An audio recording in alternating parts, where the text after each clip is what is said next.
നമ്മുടെ രാജ്യത്ത് തിരഞ്ഞെടുപ്പുമായി ബന്ധപ്പെട്ട് ഏറ്റവും കൂടുതൽ ചർച്ച ചെയ്യപ്പെട്ട ഒന്ന് പൗരത്വ നിയമ ഭേദഗതിയാണ്. ഇന്ത്യയിലെ മുസ്ലിങ്ങളെ ഇത് ഒരു തരത്തിലും ബാധിക്കില്ല എന്നാണ് ഭരണകൂടം പറയുന്നത്, BJP പറയുന്നത്. ഒരുപാട് പേർ കപിൽ സിബലിനെ പോലെ തുടക്കത്തിൽ നിയമത്തെ എതിർത്ത ആളുകളും ഇപ്പോൾ ആ നിയമം വലിയ കാര്യമായി നിലവിൽ രാജ്യത്തുള്ള മുസ്ലിങ്ങളെ ബാധിക്കുന്നതല്ല എന്ന് പറയുന്നുണ്ട്. ഇതേക്കുറിച്ച് അങ്ങ് പരിശോധിച്ചിട്ടുണ്ടോ? പൗരത്വ നിയമ ഭേദഗതി ഈ സർക്കാർ കൊണ്ടുവരുമ്പോൾ അതിൻ്റെ ഇൻറ്റൻഷൻ വളരെ പ്രധാനമാണെന്ന് ഞാൻ വിചാരിക്കുന്നു. ആ നിയമത്തിൻ്റെ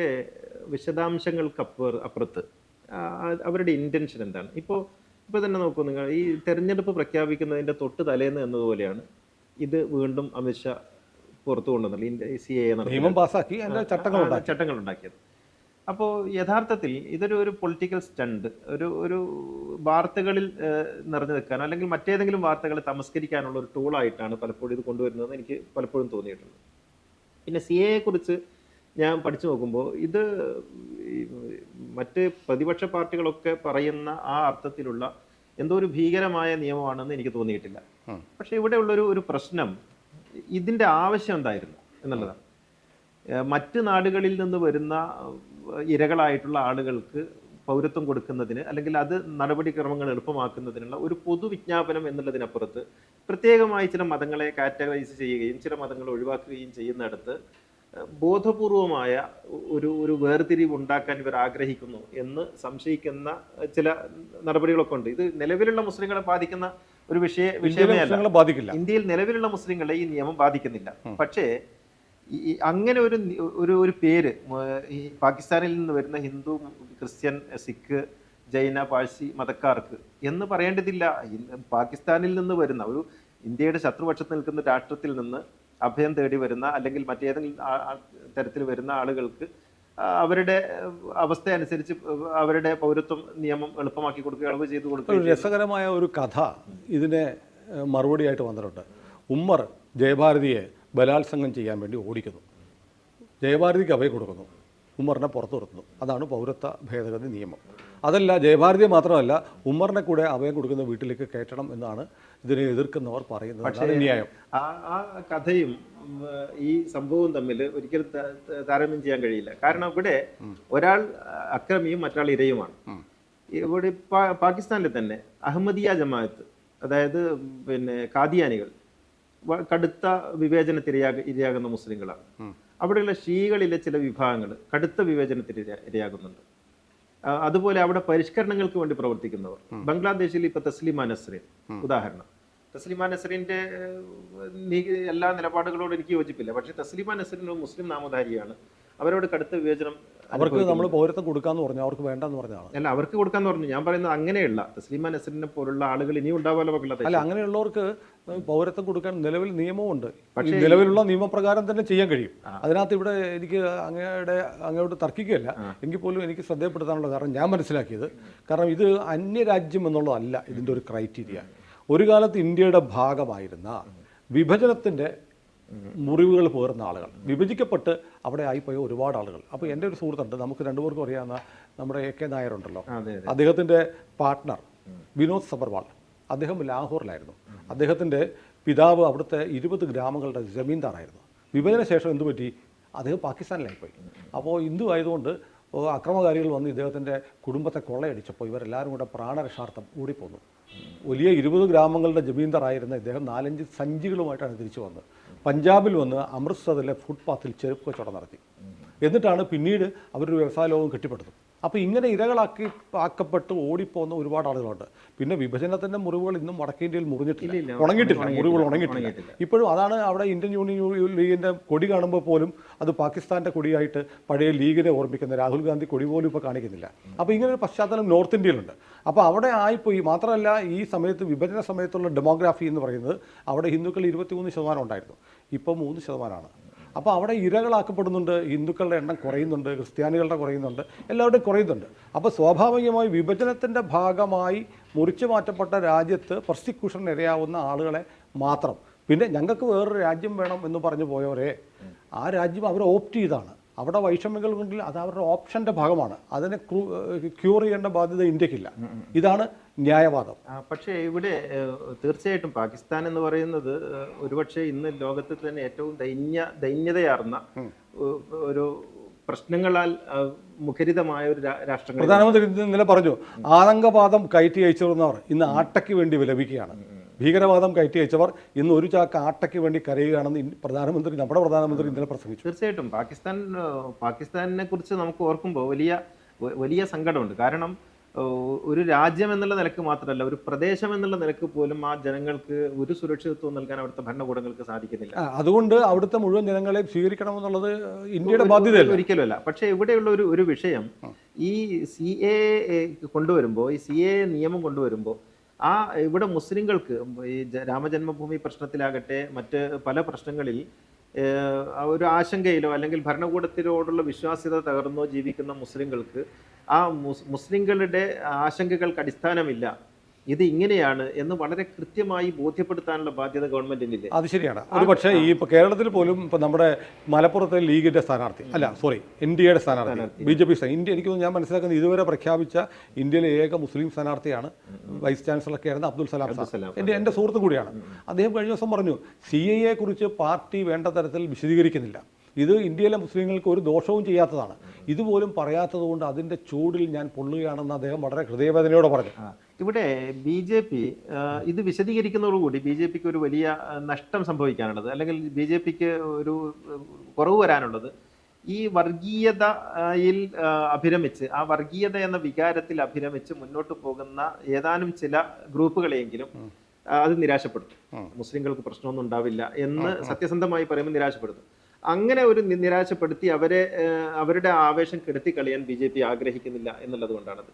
യഥാർത്ഥത്തിൽ ഒരു ഭരണകൂടത്തിന്റെ ബാധ്യതയാണ് ഭരണകൂടം കൊണ്ടുവരുന്ന ഒരു നിയമം ഏതെങ്കിലും ഒരു വിഭാഗത്തെ, ഏതെങ്കിലും ഒരു കമ്മ്യൂണിറ്റിയെ ആശങ്കയിലാക്കുന്നുവെങ്കിൽ ആശങ്കയ്ക്ക് അടിസ്ഥാനമില്ല, ഇത് ഇന്ന രീതിയിലാണ് കാര്യങ്ങളെന്ന് പറ്റുന്നുണ്ടല്ലോ മൗലവി. ഞാൻ നോക്കുമ്പോൾ ഈ CAA തുടക്കത്തിൽ നിയമം കൊണ്ടുവരുന്ന സമയത്ത് ഷഹീൻബാദിൽ ഉൾപ്പെടെ വലിയ സംഘർഷം ഉണ്ടായിരുന്നു. പക്ഷേ അതിൻ്റെ റൂൾസ് വന്നു കഴിഞ്ഞപ്പോൾ ആ പ്രതിഷേധം ഇല്ല. കാരണം അത് ഇത് വലിയ കുഴപ്പമല്ലെന്ന് എല്ലാവരും ബോധ്യപ്പെട്ടു. അങ്ങനെ ബോധ്യപ്പെട്ടത് കൊണ്ട് മാത്രമാണെന്ന് ഞാൻ വിചാരിക്കുന്നില്ല. കുറെ പേർക്ക് കൂടുതൽ ബോധ്യപ്പെട്ടിട്ടുണ്ടാവാം. പക്ഷേ സമരത്തിൽ നിന്ന് ആളുകൾ പിൻവാങ്ങിയതും വലിയ കോലാഹലമില്ല. ഞാൻ ആ കോലാഹലങ്ങളോട് വിയോജിക്കുന്ന ആളാണ്. ആ രീതിയിൽ അല്ല സമരം നടത്തേണ്ടതെന്നും സമരത്തിന്റെ ആ പ്രാകൃതമായ രീതിശാസ്ത്രങ്ങളൊക്കെ മാറേണ്ടതുണ്ടെന്നും സമരത്തിന് ഏറ്റവും പുതിയ ആധുനികമായ രൂപങ്ങൾ ഉണ്ടാകേണ്ടതുണ്ടെന്നും വിചാരിക്കുന്ന ഒരാളാണ് ഞാൻ. സമരങ്ങൾക്ക് തീർച്ചയായിട്ടും ഗാന്ധിജിയുടെയും ഗുരുവിന്റെയും ഒക്കെ മാർഗം തന്നെയാണ് ആവശ്യമെന്ന് വിചാരിക്കുന്ന ഒരാളാണ് ഞാൻ. അതുകൊണ്ട് തന്നെ ഈ ബഹളം പുറത്തിറങ്ങിയിട്ട് കുറെ ആൾക്കാർ കൂടിയിട്ട് അന്തരീക്ഷത്തിലേക്ക് വെട്ടിയുരുത്തിയതുണ്ടെന്നും ഇവിടെ ഒന്നും സംഭവിക്കില്ല. കാരണം അക്കാലമൊക്കെ കഴിഞ്ഞുപോയി. അതിലൊന്നും കഥയില്ല. അത് ഇവിടെയുള്ള ജമാഅത്ത് ഇസ്ലാമി പോലുള്ള വെൽഫെയർ പാർട്ടി പോലുള്ള SDPI പോലുള്ള ആളുകളുടെ ഒരു നിലനിൽപ്പുമായി ബന്ധപ്പെട്ട കോലാഹലങ്ങളാണ് അന്നൊക്കെ നമ്മൾ കണ്ടത്. അവർക്ക് വേണ്ടിയിട്ടാണ്, അല്ലല്ല, അവർക്ക് വേണ്ടിയായിരുന്നു. പക്ഷേ ഇവിടെ യഥാർത്ഥത്തിൽ ഈ സമരങ്ങളിൽ നിന്ന് ആളുകൾ പിൻവാങ്ങിയത് ഇത് ബോധ്യപ്പെട്ടത് കൊണ്ടാണെന്ന് മാത്രം ഞാൻ വിചാരിക്കുന്നില്ല. ഭരണകൂടം ഇന്ന് ഉപയോഗിച്ചുകൊണ്ടിരിക്കുന്ന അവരുടെ മെഷീനറിയെ ഉപയോഗപ്പെടുത്തിക്കൊണ്ട് പല വിധത്തിൽ ആളുകളെ ഞെരുക്കിക്കൊണ്ടിരിക്കുന്ന ഒരു ഭീഷണമായ അന്തരീക്ഷത്തെ കൂടി ഈ ഘട്ടത്തിൽ ഓർക്കേണ്ടതുണ്ടെന്ന് ഞാൻ വിചാരിക്കുന്നു. മറ്റൊന്നൊരു പൊളിറ്റിക്കൽ ചോദ്യമാണ്, അങ്ങോട്ട് രാഷ്ട്രീയം ചോദിക്കാൻ പാടില്ല, എങ്ങനെപ്പോലും ചോദിക്കുകയാണ്. നരേന്ദ്രമോദി 10 വർഷം പൂർത്തിയാക്കി. ഇന്ത്യയിലെ മുസ്ലിങ്ങളുടെ ജീവിതത്തെ സാരമായി ഏതെങ്കിലും തരത്തിൽ മോദിയുടെ സർക്കാർ ഉപദ്രവിച്ചിട്ടുണ്ടോ? ഈ ചോദ്യത്തെ നേർക്കുനേരെ സമീപിക്കുന്നതിന് പകരം ഞാൻ അല്പം വിശദമായി പറയാൻ ആഗ്രഹിക്കുന്നു. അതായത് ഒരു ഭരണകൂടത്തെ വിലയിരുത്തുന്നത് ആ ഭരണകൂടം ചെയ്ത അക്രമം ഒന്നുകൊണ്ട് മാത്രം, അല്ലെങ്കിൽ അനീതിയെ വെച്ചുകൊണ്ട് മാത്രം ആയിരിക്കരുത്. ഒരു അങ്ങനെ ഞാൻ പറയുന്നില്ല. പക്ഷെ ഒരു ജനസാമാന്യത്തിന്റെ വിശ്വാസ്യത, ആ ജനസാമാന്യത്തിന് എത്രത്തോളം സുരക്ഷിതത്വം നൽകാൻ കഴിഞ്ഞിട്ടുണ്ട്. ഇപ്പൊ മൻമോഹൻ സിംഗിന്റെ കാലത്ത് ഒരുപാട് കലാപങ്ങൾ ഉണ്ടായിട്ടുണ്ട്. ഞാൻ തരാമിഞ്ചിയിൽ ഒരുപാട് കലാപങ്ങൾ ഉണ്ടായിട്ടുണ്ട്. ആ കലാപങ്ങൾ ഉണ്ടായിട്ടില്ല അല്ല, ഞാൻ അതിലേക്കല്ല വരുന്നത്. ഒരുപാട് കലാപങ്ങൾ ഉണ്ടായി, പ്രശ്നങ്ങളുണ്ടായി. അപ്പോൾ പോലും ഈ ഇന്ത്യൻ ജനത അനുഭവിച്ച ഒരു സുരക്ഷിതത്വം ഉണ്ടായിരുന്നു. ആ സുരക്ഷിതത്വ ബോധം ഇപ്പൊ കലാപങ്ങളൊന്നും ഉണ്ടായിട്ടില്ല. മോഡിയുടെ കാലത്ത് പിന്നെ പറയപ്പെടുന്ന ഈ ഖാലിക്കിനെ പോലുള്ള ചില ആളുകൾ അടിച്ചു പോകുന്നു എന്നുള്ള അല്ലാതെ ഒരു മാസ കലാപമൊന്നും ഉണ്ടായിട്ടില്ല. പക്ഷെ അപ്പോൾ പോലും മൻമോഹൻ സിംഗിന്റെ കാലത്ത് സമൂഹം അനുഭവിച്ച ഒരു സുരക്ഷിതത്വ ബോധം മോദിയുടെ കാലത്ത് നഷ്ടപ്പെട്ടിട്ടുണ്ട്. ഇത് വലിയൊരു പ്രശ്നമാണ്. ജനങ്ങൾക്ക് സുരക്ഷിതത്വ ബോധത്തോടുകൂടി, ജനങ്ങൾക്കോ ഏതെങ്കിലും സമുദായത്തിലോ മൊത്തം, അതായത് അങ്ങനെ ഒരു സമുദായത്തെ മാത്രം ബാധിക്കുന്ന ഒരു വിഷയമല്ല കലാപം. ഇപ്പൊ കലാപം ഉണ്ടായാൽ അത് മുസ്ലിങ്ങൾക്കെതിരെ ഉണ്ടാകുന്ന കലാപമാണെങ്കിൽ ഇപ്പൊ മണിപ്പൂരിൽ ക്രിസ്ത്യാനികൾക്കെതിരെ കലാപമുണ്ടായി. പക്ഷേ അവിടെ ക്രിസ്ത്യാനികൾക്കെതിരെ എന്ന് പറയാൻ പറ്റുമോ? ബിഷപ്പുമാർ തന്നെ അഡ്മിറ്റ് ചെയ്തിട്ടുണ്ട് ഒരു ഗോത്ര കലാപമാണ്. ഗോത്ര കലാപമാണ്.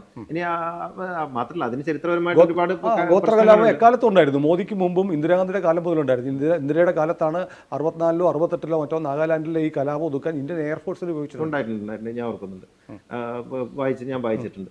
പക്ഷേ ഞാൻ എൻ്റെ വിഷയം അതല്ല. അവിടെ ഒരു കലാപം ഉണ്ടായി, ഗോത്രങ്ങൾ തമ്മിലുള്ള കലാപം. പക്ഷെ ആ കലാപം ബാധിക്കുന്ന അവിടെയുള്ള സകല ജനങ്ങളെയല്ലേ? അതെ അല്ലെ? ഇപ്പൊ 73-ൽ തലശ്ശേരി കലാപം ഉണ്ടായി, എല്ലാവരും ബാധിക്കും. അപ്പോൾ ഒരു കലാപം ഉണ്ടാകുമ്പോൾ അല്ലെങ്കിൽ ഒരു സുരക്ഷിതത്വം ഇല്ലാത്തൊരവസ്ഥ എന്ന് പറയുന്നത് ഏതെങ്കിലും ഒരു കമ്മ്യൂണിറ്റിയെ മാത്രം അല്ലെങ്കിൽ ഏതെങ്കിലും ഒരു വിഭാഗത്തെ മാത്രം ബാധിക്കുന്നതല്ല. അത് മൊത്തം ജനങ്ങളുടെ സമാധാനത്തെ കെടുത്തുന്നതാണ്. ഇപ്പോ ഇസ്രയേൽ ഫലസ്തീൻ തമ്മിൽ പ്രശ്നം ഉണ്ടാകുമ്പോൾ ഗസയിലുള്ള ആളുകൾ മാത്രമല്ല ദുരിതം അനുഭവിക്കുന്നത്, ഇസ്രയേലിലെ ആളുകളും കൂടിയാണ്. ഹമാസിന്റെ അനുയായികൾ മാത്രമല്ല ഹമാസിനെ എതിർക്കുന്നവർ ഇരകളാകുന്നുണ്ട്. അപ്പൊ എപ്പോഴും ഒരു കലാപം എന്ന് പറയുന്ന ഒരു രാഷ്ട്രത്തിന്റെ അല്ലെങ്കിൽ ഒരു സുരക്ഷിതത്വ ബോധം നഷ്ടപ്പെട്ട ഒരു അന്തരീക്ഷം എന്ന് പറയുന്നത് രാഷ്ട്രത്തിന്റെ പൊതുവായ അഭ്യുന്നതയെ പിന്നെ അഭ്യുന്നതിക്ക് തടസ്സമാണ്. അതിന് പുറമെ മോദി ഇന്ത്യൻ പ്രധാനമന്ത്രി എന്നുള്ള നിലക്ക് മോദി അദ്ദേഹം ഉയർത്തുന്ന മുദ്രാവാക്യങ്ങൾ പലപ്പോഴും മതകീയമാണ്. ഇതൊരു ഭരണകൂടമല്ലല്ലോ, ഇതൊരു ജനാധിപത്യ ഭരണകൂടമല്ലേ. അപ്പോ ഒരു പ്രാണപ്രതിഷ്ഠയ്ക്ക് പ്രധാനമന്ത്രി നേതൃത്വം നൽകുന്നു. അദ്ദേഹം വിശ്വാസിയും കൂടിയാണ്. പക്ഷെ അത് വിശ്വാസി അവിടെ അദ്ദേഹം പങ്കെടുക്കുകയല്ല ചെയ്യുന്നത്, അദ്ദേഹം അതിന് നേതൃത്വം നൽകുകയാണ് ചെയ്യുന്നത്. അതുപോലെ പല കാര്യങ്ങളിലും മതകീയമായ നമ്മൾ മതാചാര രാമക്ഷേത്ര നിർമ്മാണം എന്ന് പറയുന്ന ബി.ജെ.പിയുടെ തെരഞ്ഞെടുപ്പ് വാഗ്ദാനം കൂടിയായിരുന്നു. അപ്പോൾ പിന്നെ അതിന്റെ പ്രയോക്താവായിട്ട് ബി.ജെ.പിയുടെ നായകൻ മാറിയല്ലേ പറ്റുള്ളൂ. അല്ല, പക്ഷേ കാരണം ഹിഡൻ അജണ്ടയല്ല. രാമക്ഷേത്രം, CAA ഇതെല്ലാം നടപ്പാക്കും. UCC ഉൾപ്പെടെ 370 അടക്കം ബി.ജെ.പി പരസ്യമായി ജനങ്ങളുടെ മുൻപാകെ വെച്ച മാനിഫെസ്റ്റോയിലെ കാര്യമാണ്. അതവർ 1 by 1 നടപ്പാക്കുന്നു. പക്ഷെ അവിടെ അതിന് നടപ്പാക്കാൻ കൂടിയാണ് ഇന്ത്യൻ ജനത അവർ വോട്ട് ചെയ്തത്. പുരോഹിതന്റെ വേഷത്തിൽ പ്രധാനമന്ത്രിയെ കാണാൻ ഇന്ത്യയിലെ എത്ര ജനങ്ങൾ ആഗ്രഹിച്ചു. പുരോഹിതൻ വേറെ ആളായിരുന്നു. അദ്ദേഹം അവിടെ ഒരു പുരോഹിതനല്ല. വടക്കേ ഇന്ത്യയിലെ ക്ഷേത്രങ്ങളിൽ നമ്മുടെ കേരളം വിട്ടു കഴിഞ്ഞാൽ പല ക്ഷേത്രങ്ങളിലും നമുക്ക് ശ്രീകോവിലിൽ കയറാം, വിഗ്രഹത്തിൽ തൊടാം. ഞാൻ ഗോകർണത്തെ ക്ഷേത്രത്തിൽ പോയിട്ടുണ്ട്. ഭൂമിക്കടിയിലാണ് ശിവലിംഗം, രാവണൻ പ്രതിഷ്ഠിച്ച ശിവലിംഗം എന്ന് പറയുന്നത്. അപ്പോൾ അതിനകത്ത് നമുക്കൊരു ഹോളുണ്ട്. അതിലൂടെ തൊട്ട ആ ശിവലിംഗത്തെ തൊട്ട് അബ്രാഹ്മണനായ എനിക്കും മലയാളിയായ എനിക്കും പ്രാർത്ഥിക്കാം. അപ്പം നമ്മുടെ കേരളത്തിലുള്ള താന്ത്രിക ആചാര രീതികളല്ല നോർത്ത് ഇന്ത്യയിലുള്ളത്. അങ്ങനെ വ്യത്യാസമുണ്ട്. നമുക്ക് രാമക്ഷേത്രത്തിൽ പോയ അങ്ങേക്കും എനിക്കും ആ ശ്രീകോവിലിനുള്ളിൽ വിഗ്രഹത്തിന് തൊട്ടു മുന്നിൽ പോയി പൂക്കൾ അർപ്പിക്കാം. മോദിക്ക് മാത്രമല്ല. അല്ല, അത് ഉണ്ടാവാം. അതിൽ വ്യത്യസ്തമായ ചില അനുഭവങ്ങൾ. ഇപ്പൊ ഈ ഗുരുപ്രസാദ് സ്വാമി എന്നോട് പറഞ്ഞ ഒരു സാന്ദർഭികമായി പറയാൻ ഓർക്കാണ്. നമ്മുടെ ഗുരുപ്രസാദ് സ്വാമി അല്ല, പ്രബോധ തീർത്ഥ സ്വാമി, നമ്മുടെ അദ്വൈതാശ്രമത്തിലുണ്ടായിരുന്നു. ഇപ്പോൾ അദ്ദേഹം ചേർത്തലയിലാണല്ലോ. അദ്ദേഹം ഉത്തരേന്ത്യയിലൊക്കെ പഠിച്ചതാണ്. സ്വാമി മരിച്ചതിന് ശേഷം അവിടേക്ക് പോയത്. അതെ. അപ്പോൾ അവിടെ അദ്ദേഹം ഉത്തരേന്ത്യയിലെ ഒരിടത്ത് പോയപ്പോൾ ഇപ്പോൾ ഈ സന്യാസിമാർക്കൊക്കെയും ഈ ഭക്ഷണം വിളമ്പും. സന്യാസിമാർക്കും അവിടെ വരുന്നവർക്കൊക്കെ ഭക്ഷണം വിളമ്പും. അപ്പോൾ ഭക്ഷണം വിളമ്പി എല്ലാവരും പ്രാർത്ഥന ചൊല്ലി ഭക്ഷണം കഴിക്കാൻ വേണ്ടി തുടങ്ങുമ്പോൾ ഭക്ഷണം വിളമ്പുന്ന ആളുകൾ വന്ന് 2 ആളുകളെ കോളറിനെ പിടിച്ച് എഴുന്നേൽപ്പിച്ച് പുറത്തേക്കാക്കി. അപ്പോൾ ഇദ്ദേഹത്തിന് അത് പരിചയമില്ലല്ലോ. അപ്പോൾ അദ്ദേഹം ഇങ്ങനെ ചോദിച്ചു, അല്ല ഇതെന്താണ് സംഭവിക്കുന്നത്, ഇത് അന്നം അല്ലേ, അന്നത്തിൻ്റെ മുന്നിൽ നിന്ന് 2 ആൾക്കാർ, ഇത് ഒന്നുകിൽ ഇവിടെ ബ്രാഹ്മണൻ അല്ലെങ്കിൽ സന്യാസി, അല്ലാത്ത മൂന്നാമത്തെ ഒരാൾക്ക് ഇവിടെ ഭക്ഷണമില്ല എന്ന് പറഞ്ഞു. അപ്പോൾ അങ്ങനെയുള്ള ഒരു ഇപ്പോഴും പുലർത്തുന്ന, ഇപ്പോൾ ഗുരുപ്രസാദ് സ്വാമി എന്നോട് പറഞ്ഞിട്ടുണ്ട്, കാഷായം ധരിച്ചവരോട് പോലും ഏതാണ് ജാതി അല്ലെങ്കിൽ നിങ്ങൾ ഏത് സന്യാസ പാരമ്പര്യത്തിലാണെന്നൊക്കെ ചോദിച്ചുകൊണ്ട് മാത്രം സ്വീകരിക്കുന്ന ഒരു സമീപനമുണ്ട് ചിലയിടങ്ങളിലൊക്കെ, എല്ലായിടത്തും അല്ലെങ്കിൽ പോയി. അപ്പോൾ എനിക്ക് ജനാധിപത്യം എല്ലാ മതങ്ങളുണ്ട്. ഇസ്ലാമിലുണ്ട്, ക്രിസ്ത്യാനിറ്റിയിലുണ്ട്. ചങ്ങനാശ്ശേരി പുതൂർ പള്ളിയിൽ നിന്ന് ഒരു വാർത്ത സമീപത്ത് വന്നിരുന്നു. അവിടെ പള്ളിയുടെ ജമാഅത്ത് മീറ്റിംഗിൽ പങ്കെടുത്തതിന്റെ പേരിൽ ഒരാളെ പുറത്താക്കി. വോട്ടവകാശം പോലും ഇല്ല, നീ അവിടെ ഒസാനാണെന്ന് പറഞ്ഞിട്ട്. അതെ, ഞാൻ വായിച്ചിട്ടുണ്ട്. എന്ന് വെച്ചാൽ ജാതീയത നമ്മുടെ കേരളീയ പരിസരത്ത് നിന്ന് അല്ലെങ്കിൽ ഭാരതീയ പരിസരത്ത് നിന്ന് പിന്നെ അത് അങ്ങനെ പൂർണ്ണമായിട്ടും അങ്ങ് ഇല്ലാതാക്കാൻ കഴിഞ്ഞിട്ടുണ്ടെന്നും നമ്മളിപ്പം വിചാരിക്കുന്ന മിഥ്യാധാരണയാണ്. ഏതൊക്കെ തമിഴ്നാട്ടിൽ പോലും ഇപ്പോഴും വെള്ളം കുടിക്കാൻ സമ്മതിക്കാത്ത തീർച്ചയായിട്ടും. അപ്പോൾ ഒരു ദ്രാവിഡ പാർട്ടിയാണ് അവിടെ മാറി മാറി ഭരിച്ചുകൊണ്ടിരിക്കുക. എന്നിട്ട് ദ്രവീഡിയൻ പാർട്ടികൾ ഭരിക്കുന്ന തമിഴ്നാട്ടിൽ പോലും അടിസ്ഥാന ദ്രാവിഡ ജനതയ്ക്ക് ജാതീയമായ വിലക്കുകൾ ഇപ്പോഴും ഉണ്ട്. അതെ അതെ. നാരായണഗുരു ജഗന്നാഥ ക്ഷേത്രത്തിൽ പ്രതിഷ്ഠ നടത്തിയതിന് ശേഷം സ്വന്തമായി ക്ഷേത്രത്തിൽ കയറാൻ കഴിയാതെ പ്രയാസപ്പെടുന്ന ആളുകൾക്ക് വേണ്ടി ഗുരു സ്ഥാപിക്കുകയാണ്. അപ്പോൾ പുറമെ ഈ കോമ്പൗണ്ടിലേക്ക് കയറാൻ കഴിയാതെ നിൽക്കുന്ന ആളുകളെ കണ്ടിട്ട് ഗുരു ചോദിച്ചിട്ടുണ്ട് അവരവിടെ നിൽക്കുന്നത് വരാത്തത്, അവര് പുലയരാണ്. അല്ല, ഈ ചെറായിൽ സഹോദരൻ ഇപ്പൊ പുലയനയ്യപ്പൻ എന്ന് വിളിച്ചിട്ടില്ലേ? ഈഴവ കുട്ടികൾക്കൊപ്പം പുലയ സമുദായത്തിൽപ്പെട്ട കുട്ടികൾക്ക് ഇരുത്തി മിശ്രഭോജനം നടത്തിയത് പുലയനയ്യപ്പൻ എന്ന് സഹോദരൻ അയ്യപ്പൻ നമ്മൾ ഈ ഇരിക്കുന്ന മണ്ണിൽ വിളിച്ചിട്ടുണ്ട്. അതെ. അപ്പോൾ ഇതങ്ങനെ പൂർണ്ണമായിട്ടും അങ്ങനെ ഇല്ലാതായിട്ടൊന്നുമില്ല. പക്ഷേ ഇപ്പൊ അങ്ങനെ പിന്നെ ഇല്ലാതായി എന്നൊക്കെ പറയുന്നതിൽ ഒരു തരം പഴയ ഒരു കഥ അങ്ങ് കേട്ടിട്ടില്ലേ ഗുരുവിനെ സംബന്ധിച്ച്? വർക്കല ശിവരിയിലേക്ക് ഗുരു ഉള്ളൂർ എസ് പരമേശ്വരയ്യരെ വിളിക്കുന്നു. അദ്ദേഹം വന്നപ്പോൾ ഒരുമിച്ച് അത് ഗുരുവിൻ്റെ കൂടെ ഉള്ളൂരിനെ ഇരുത്തി തൊട്ടപ്പുറത്ത് പുലിയ കുട്ടികളെ ഇരുത്തിയപ്പോൾ ഇദ്ദേഹത്തിന് ഒരു ബുദ്ധിമുട്ട്. അപ്പോൾ ഒരു പപ്പടം എടുത്ത് കുടിച്ചു, പൊടിക്കാൻ പറഞ്ഞു. അപ്പോൾ പൊടിച്ചു കഴിഞ്ഞപ്പോൾ ചോദിച്ചു പൊടിഞ്ഞു അല്ലേ എന്ന് ചോദിച്ചു. ഉള്ളിലെ ജാതി ചിന്ത പൊടിഞ്ഞു അല്ലേ എന്ന് ചോദിച്ചു. അങ്ങനെ ഒരു കഥയുണ്ട്. അതെ ഞാൻ കേട്ടിട്ടുണ്ട്. അപ്പോൾ പിന്നെ ഞാൻ ആഗ്രഹിക്കുന്നത് നരേന്ദ്രമോദി എന്ന് പറയുന്ന ഇന്ത്യയുടെ പ്രധാനമന്ത്രിയെ ജനാധിപത്യ സ്വഭാവത്തിൽ എല്ലാ ആളുകളുടെയും പ്രധാനമന്ത്രിയായി മാറാൻ അദ്ദേഹത്തിന് സാധിക്കുമെങ്കിൽ തീർച്ചയായിട്ടും അത് നല്ല കാര്യമാണ്. പക്ഷെ അദ്ദേഹം ഇപ്പോഴും എല്ലാവരുടെയും പ്രധാനമന്ത്രിയായി മാറിയിട്ടില്ല എന്ന് എനിക്ക് തോന്നുന്നുണ്ട്. അദ്ദേഹം ഇപ്പോഴും ഒരു സെക്ടറിന്റെ പ്രധാനമന്ത്രിയായി അവിടെ നമ്മൾ കാണുന്നതുകൊണ്ടല്ലേ അദ്ദേഹത്തിന്റെ വിശ്വാസം അനുസരിച്ച് അദ്ദേഹത്തിന് ഇഷ്ടമുള്ള ക്ഷേത്രത്തിൽ പോകുന്നു, അദ്ദേഹം ഇഷ്ടമുള്ള വസ്ത്രം ധരിക്കുന്നു, ഇതൊക്കെ ചെയ്യുന്നു. അതുകൊണ്ട് നമ്മളൊരു അന്യതാബോധത്തിൽ കരുതേണ്ട കാര്യമില്ല. സിഖ് തലപ്പാവ് ധരിച്ച മൻമോഹൻ സിംഗ് ഇന്ത്യയുടെ 10 വർഷം പ്രധാനമന്ത്രിയായിരുന്നു. പക്ഷെ അദ്ദേഹം ഒരിക്കൽ പോലും സിഖുകാരനാണ് എന്ന് ഏതെങ്കിലും ഒരാൾക്ക് തോന്നിയതായിട്ട് എനിക്ക് തോന്നിയിട്ടില്ല. പ്രധാനമന്ത്രിയാണെന്ന് പോലും പലർക്കും തോന്നിയിട്ടില്ല. പക്ഷേ ഈ അർത്ഥത്തിലേക്ക് ഒരു ഇന്ത്യയുടെ പൊതുവായ ഒരു പ്രധാനമന്ത്രി എന്ന തലത്തിലേക്ക് ഉയരാൻ മോദിക്ക് സാധിച്ചിട്ടില്ല എന്ന് തന്നെയാണ് വിമർശനാത്മകമായിട്ട്. ശരിയായിരിക്കാം. പക്ഷെ ഞാൻ അതിന് വ്യത്യസ്തമായി പറയുന്നു. ഒരു വിഭാഗം ആളുകൾ മോദി എന്ത് ചെയ്താലും മോദിയെ അംഗീകരിക്കാൻ തയ്യാറല്ലാത്ത ഒരു വിഭാഗം കൂടിയുണ്ട്. ഞാൻ ഏതായാലും അങ്ങനെയല്ല. അങ്ങനെയുള്ള ആളുകളുണ്ട്, തീർച്ചയായിട്ടും ഉണ്ടാവും. അത് രാഷ്ട്രീയ എതിരാളികൾ ഉണ്ടാകാം. കാരണം മാത്രമല്ല നമ്മുടെ പ്രധാനമന്ത്രിമാരുടെ ഒരു ഹയറാർക്കി അല്ലെങ്കിൽ ഇപ്പോൾ ഒരു ലിസ്റ്റ് എടുത്ത് നോക്കുക. എല്ലാവരും ഒരു എലീറ്റ് ക്ലാസ്സിൽ നിന്ന് വന്നവരാണ് മിക്കവാറും എല്ലാവരും. ചൗധരി ചരൺ സിംഗിനെ പോലെയുള്ള അല്ലെങ്കിൽ ശാസ്ത്രിയെ പോലെയുള്ള ചില ആളുകൾ അല്ല. ഈ പറഞ്ഞ നെഹ്റുവിൻ പാരമ്പര്യത്തിൽ കോൺഗ്രസ് പാരമ്പര്യത്തിൽ വന്നവരെല്ലാം ഡോണ്ട് സ്കൂൾ ഒരു എലീറ്റ് ക്ലാസ്സിൽ നിന്ന് വന്നവർ. അടിസ്ഥാന ജനവിഭാഗത്തിൽ നിന്ന് പിന്നാക്ക വിഭാഗത്തിൽ നിന്ന് ഒരു ചായ കച്ചവടക്കാരൻ്റെ സ്ഥലത്ത് നിന്ന് പ്രധാനമന്ത്രിയായ ഒരാളെ അംഗീകരിക്കാൻ കഴിയാത്ത ഒരു മനസ്സുള്ള ആളുകളും നമ്മുടെ രാജ്യത്തുണ്ട്. അതുണ്ടാവാം. പക്ഷേ പിന്നെ ഗൗഡ പ്രധാനമന്ത്രിയായ, ദേവഗൗഡ പ്രധാനമന്ത്രിയായ, ഗുജറാൾ ഒരു പക്ഷേ ഈ എലൈറ്റ് ക്ലാസ് എന്നൊക്കെ പറഞ്ഞേക്കാം. ഗുജറാൾ പ്രധാനമന്ത്രി ചന്ദ്രശേഖർ പ്രധാനമന്ത്രിയായ ഒരു രാജ്യമാണ് നമ്മുടേത്. അപ്പോൾ അത് മോദി ആദ്യമായിട്ടൊന്നല്ല പ്രധാനമന്ത്രി കസേരയിൽ ഇങ്ങനെ സാധാരണ ഗൗഡ എന്ന് പറയുന്നത് പച്ച മനുഷ്യനാണ്. അദ്ദേഹം ഇപ്പൊ BJP-യുടെ കൂടെയാണ്. അങ്ങനെയുള്ള ആളുകളൊക്കെ പ്രധാനമന്ത്രി കസേരയിൽ ഇരുന്നിട്ടുണ്ട് നമ്മുടെ. അത് പ്രൈം മിനിസ്റ്റർ ബൈ ആക്സിഡന്റ് ആയിരുന്നു. എങ്ങനെയാണെങ്കിലും ഉണ്ടായിട്ടുണ്ടല്ലോ. ചരൺ സിംഗ് ആയിട്ടുണ്ടല്ലോ. അപ്പോൾ ഈ രീതിയിൽ ഇതിലേക്ക് വരാൻ മോഡി ഒന്നുകൂടി പരിശ്രമിക്കേണ്ടതുണ്ട്. മോഡി മാറേണ്ടതുണ്ട്. അദ്ദേഹത്തിന്റെ മോഡിയാകെ മാറേണ്ടതുണ്ടെന്ന് ഞാൻ വിചാരിക്കുന്നു. ഏതായാലും നിലവിൽ നമ്മളിപ്പോൾ തെരഞ്ഞെടുപ്പിലേക്ക് പോകുമ്പോൾ മോദിക്ക് എതിരാളിയില്ല എന്ന് ഞാൻ വിചാരിക്കുന്നില്ല. മോദിക്ക് പറ്റിയ എതിരാളി തന്നെയാണ് രാഹുൽ ഗാന്ധി. ഞാനിപ്പോൾ അദ്ദേഹത്തിന് പാർട്ടിയില്ല ഇന്ത്യ മുഴുവൻ.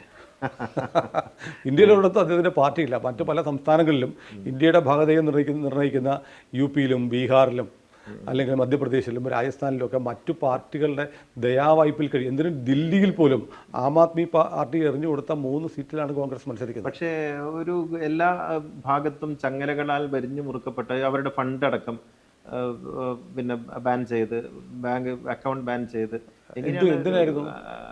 അല്ല എന്തിനാണ് നിയമം അനുസരിക്കാൻ ആർക്കും എല്ലാവരും ബാധ്യസ്ഥരാണ്. ഇവിടെയൊക്കെ ഈ പറയുന്ന പ്രധാനപ്പെട്ട എതിരാളിയായ TMC-യുടെ ഫണ്ട് ബ്ലോക്ക് ചെയ്തിട്ടില്ല, DMK-യുടെ ബ്ലോക്ക് ചെയ്തിട്ടില്ല, കോൺഗ്രസിന്റെ മാത്രം. കോൺഗ്രസിനേക്കാളും വലിയ പാർട്ടികളാണ് ശേഷിയുള്ള ഇപ്പോഴത്തെ ഇന്ത്യയിലെ സിസ്റ്റം അനുസരിച്ച് ഇപ്പോൾ നമ്പറിന്റെ കാര്യത്തിൽ കോൺഗ്രസിനേക്കാളും വലിയ സീറ്റുകൾ കിട്ടാൻ പോകുന്ന മമതയ്ക്കാണ്, DMK-ക്കാണ്. എന്നാൽ അവരെയായിരുന്നു ആദ്യം ബ്ലോക്ക് ചെയ്തിരുന്നത്. അല്ല, ഈ TMC ആണെങ്കിലും DMK ആണെങ്കിലും ഒക്കെ അത് ഒരു പ്രാദേശിക സഭ. ഇവരൊക്കെ ഒന്നിപ്പിക്കുന്ന ഒരു ഘടകം എന്ന് പറയുന്നത് കോൺഗ്രസ് അല്ല. TMC ഒന്നിച്ചിട്ടില്ല. എനിക്ക് തോന്നുന്നത് മോദിക്ക് ഏറ്റവും കൂടുതൽ സീറ്റുകൾ നേടാവുന്ന ബംഗാളിൽ നിന്നാണ്. 18 സീറ്റ് ഇപ്പോൾ തന്നെയുണ്ട്. അത് 30-35 ആക്കി എടുത്താൽ ഭരണം ഉറപ്പാണ്. TMC-നെ മമതയെ അങ്ങ് പൂട്ടിയാൽ പോരെ, അവരുടെ ഫണ്ടുകളൊക്കെ ബ്ലോക്ക് ചെയ്തിട്ട്. പക്ഷേ DMK ബ്ലോക്ക് ചെയ്താൽ അത് രണ്ടും ചെയ്യുന്നില്ല. ഈ 2 പാർട്ടികൾക്കാണ് കോൺഗ്രസ് BJP കഴിഞ്ഞാൽ ചില കക്ഷികളിൽ നിന്ന് ഏറ്റവും കൂടുതൽ ഇലക്ട്രൽ ബോണ്ടും കിട്ടിയിട്ടുള്ളത്.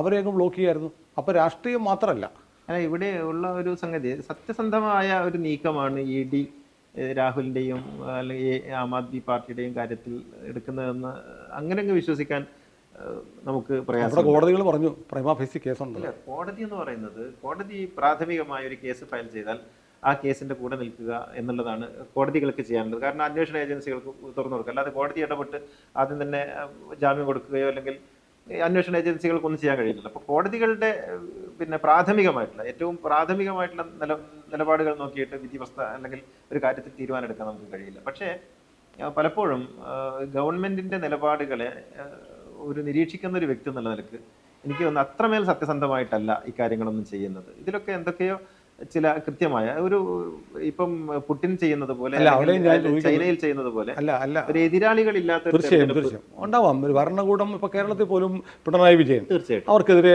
ഉയരുന്ന ശബ്ദങ്ങൾ അടിച്ചമർത്തുന്നുണ്ട്. എല്ലാ കാലത്തും ലോകത്തെ എല്ലാ ഭരണകൂടങ്ങളും ചെയ്യുന്നുണ്ട്. പക്ഷേ ഞാൻ ഇപ്പോഴും ആലോചിക്കുന്നത് മോദിക്ക് ആപ്പിനേക്കാളും വലിയ ഭീഷണി DMK ആണ്. ഏറ്റവും കൂടുതൽ 40 സീറ്റുണ്ട് തമിഴ്നാട്ടിൽ.